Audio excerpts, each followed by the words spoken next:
오늘은요, 그 세 번째 우리가 생각해야 될 것입니다. 그것은 무엇이냐면, 우리가 믿음의 높은 산에 올라왔다면 과감하게 그 믿음의 높은 산에서 나와 예수님과 사이에 또 다른 장애물들이 있게 되는데 그것을 과감하게 뜯어낼 수 있어야 된다고 하는 교훈입니다. 믿음의 높은 산에 올라갔음에도 불구하고 때로는 우리의 심령 속에, 우리의 마음 속에 내 믿음을 방해하고 있는 여러 가지 요소를 우리가 발견할 수 있다는 것입니다. 그러나 그것을 우리가 적극적으로 뜯어내지 않냐고서는 결코 예수님을 만날 수가 없다는 거죠. 오늘 말씀을 보니까 환자를 아는 사람들이, 다른 책에서 보면 친구들이 환자를 침상째 들고 지붕에 올라갔습니다. 그런데 막상 지붕에 올라가 보니까 그들 앞에 사람들이 아닌 또 다른 장애물들이 놓여 있습니다. 그게 무엇이라고 했습니까? 바로 기왓장입니다. 기왓장이 거기에 놓여서 그 밑으로 달아낼 수 없도록 힘들었다고 성경이 말하고 있습니다. 이 다음 그림에 보면요, 팔레스타인의 이제 건축 구조 모양이 나옵니다. 우리나라 건축 구조와는 상당히 다릅니다. 우리나라는 이렇게 뾰족하게 이렇게, 캐나다도 뾰족하게 짓죠. 그러나 이 성경에서는 기와라고 지금 번역이 되어 있지만 우리나라의 실정에 맞게 이해하도록 기와라고 이렇게 표현됐다고 생각됩니다. 오히려 이스라엘의 건축 구조는 옛날이나 지금이나 우리 옛날의 슬라브형, 요즘에 슬라브로 많이 아파트를 하지 않습니까? 그 평평한 슬라브형의 아마 지붕을 하고 있을 것이라고 우리가 많이 추정을 하게 됩니다. 옥상으로 올라갈 때는 사다리 같은 것들을 통해서 옥상의 통로로 이렇게 올라가게 됩니다. 어쨌든 죽을 힘을 다해서 그 옥상으로 올라갔는데 그들에게 새로운 장애물이 기왓장이라고 하는, 이 이스라엘 문화에 맞게 표현하면 슬라브가 거기 있어서 예수님이 또다시 보이지 않는 것입니다. 우리 인생도 마찬가지라고 생각이 됩니다. 믿음의 높은 산에 올라갔는데 내 마음속에 믿음을 방해하고 예수 그리스도를 직접적으로 개인적으로 만나야 되는 그 중요한 시점에 나와 예수님 사이에 또 다른 장애물들이, 이 기왓장과 같은 장애물들이 우리를 가로막고 있어서 문제를 해결하기는커녕 예수님을 만나볼 수 없는 지경에 처할 수 있다고 이렇게 생각이 되어집니다. 여러분, 그러나 말씀을 보시오. 이 지붕에 올라간 사람들은 기왓장이 있다고 해서 야, 이거 안 되겠다, 다시 내려가자, 이렇게 얘기하지 않았습니다. 걱정하지 않았습니다.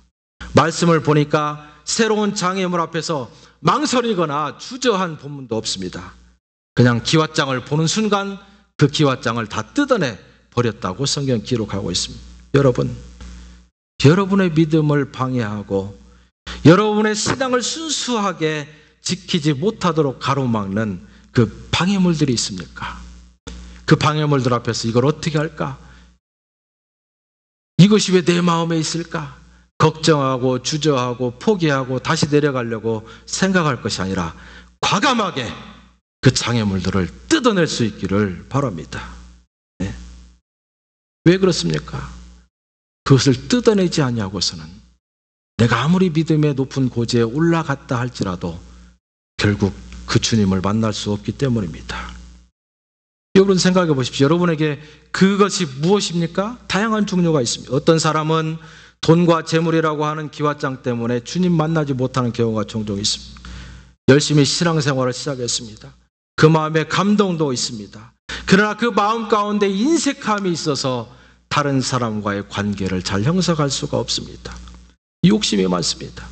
돈의 문제를 해결하지 못하고 재물의 문제가 해결되지 않아서 사람과 사람 사이의 관계를 잘 형성하지 못함으로 말미암아 신앙이 격려되지 못하는 그런 경우가 있습니다. 내가 만약에 그렇다고 생각되면 재물의 문제를 해결할 수 있어야 됩니다. 어떤 사람은 명예와 권력이라고 하는 그 기왓장이 그 사람을 가로막을 때도 있습니다.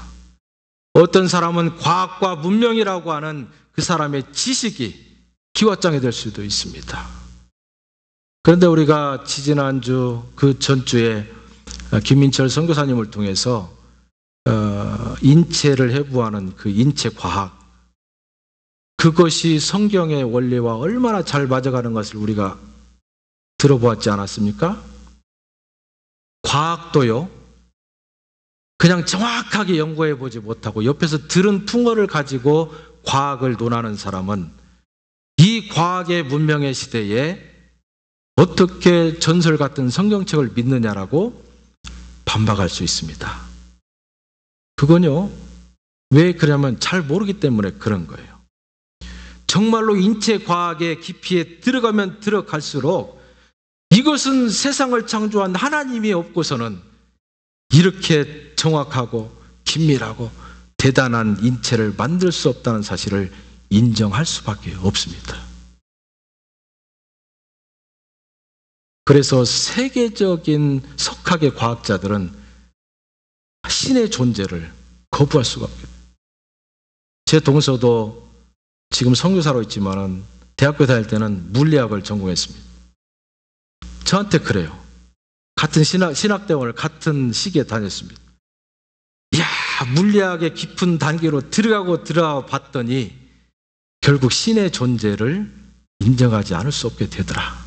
네. 천체과학도 마찬가지입니다.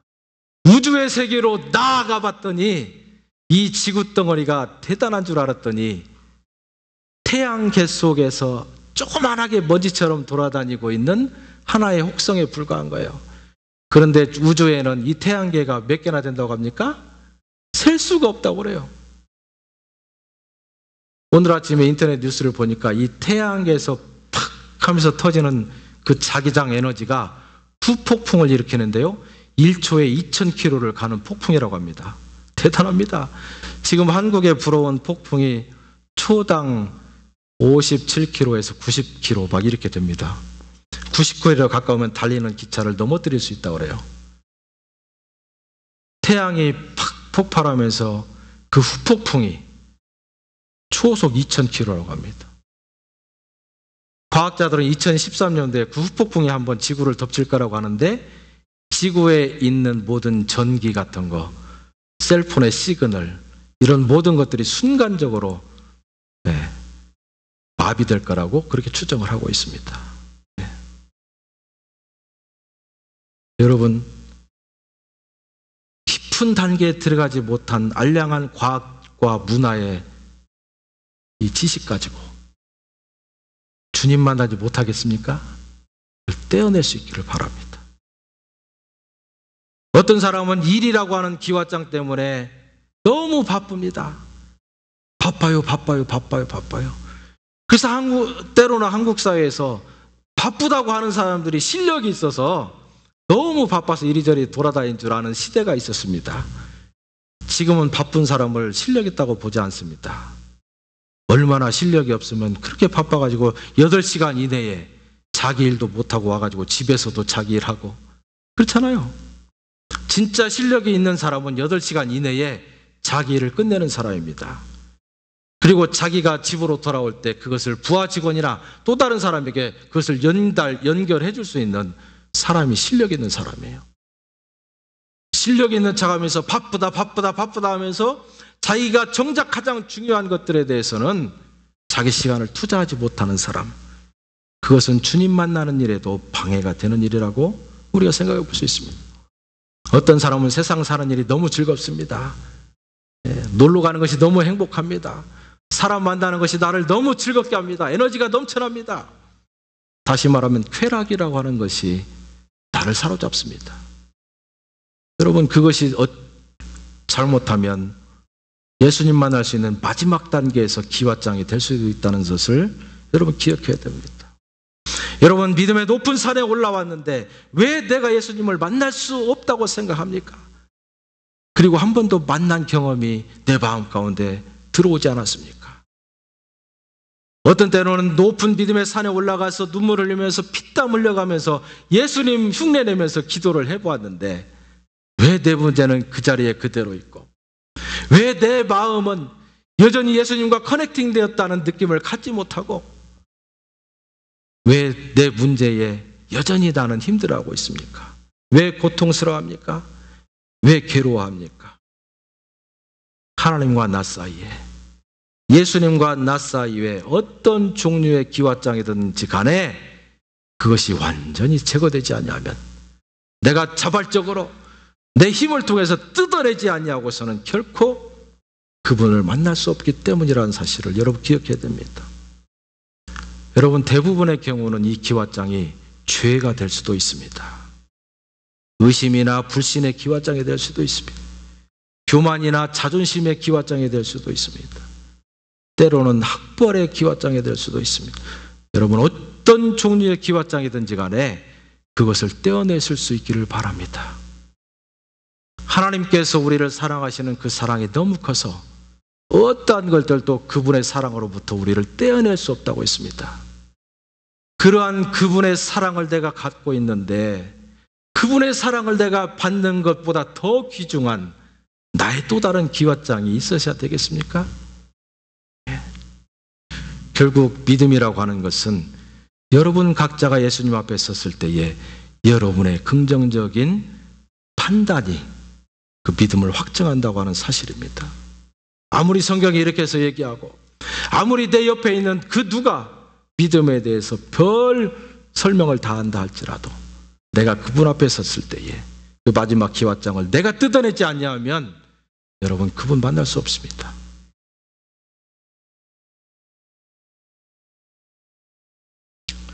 어떤 사람은 최고의 대학과 최고의 대학원을 나왔다는 자부심이 신앙생활을 하는데 오히려 걸림돌이 될 수도 있습니다. 내가 석사인데, 내가 박사인데.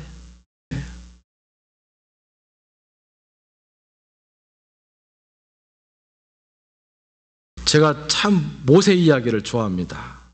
대부분의 사람들은 모세가 홍해로부터 사람들을 끌어내어서 가나안 땅에 이렇게 들어가게 했던 하나님의 큰 도구였다, 이것을 기억합니다.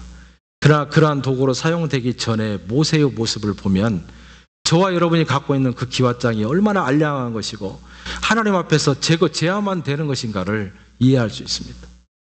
모세가 40년 동안의 왕궁에서 대단한 학벌과 대단한 공부와 대단한 재력과 권력과 권세를 누렸습니다.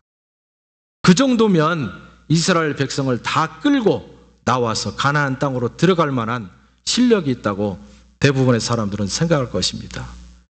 그러나 하나님께서 그를 지도자로 세울 때는 그것이 문제가 되었습니다.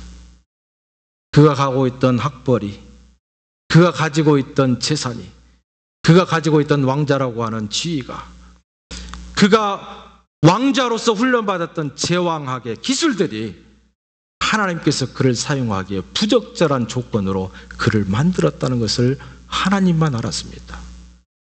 그래서 하나님께서는 그가 가지고 있던 모든 것들을 떼어내기 위해서 40년 동안 왕궁에 살았던 것과 마찬가지로 40년 동안 광야에서 그를 훈련시켰습니다. 그래서 우리는요, 하나님 앞에 인정받는 지도자가 되기 위해서, 하나님의 종이 되기 위해서는 우리는 퀄리파이 해야 된다. 나 자신을 학력으로, 실력으로, 경험으로 퀄리피케이션, 합당한 사람으로 나의 등가를 올리려고 합니다. 그러나 하나님께서 하나님의 사람들을 쓰실 때는 사람들이 생각하고 있는 그 퀄리피케이션을 디퀄리파이 하는 일에 첫 번째 시간을 투자했습니다. 그들이 갖고 있는 세상 사람들이 훌륭하다고 생각하는 그 모든 기왓장들을 하나님께서는 하나하나 떼어내기 시작해서 마지막 하나를 떼어내기까지 그를 사용하지 않았습니다. 그것이 세상에서 사람이 리더로 서는 것과 하나님 앞에서 하나님이 리더로 세우는 것의 차이점입니다. 제가 참 안타까운 것은 왜 이 모세가 너무나 많은 학식 때문에 하나님 앞에 더 많은 훈련을 받았는데 왜 한국의 기독교 지도자들은 왜 박사학위에 목매고 왜 석사학위에 목을 매고 왜, 저도 유학을 왔습니다만은 왜 유학에 목매는지를 제가 참 궁금한 점입니다.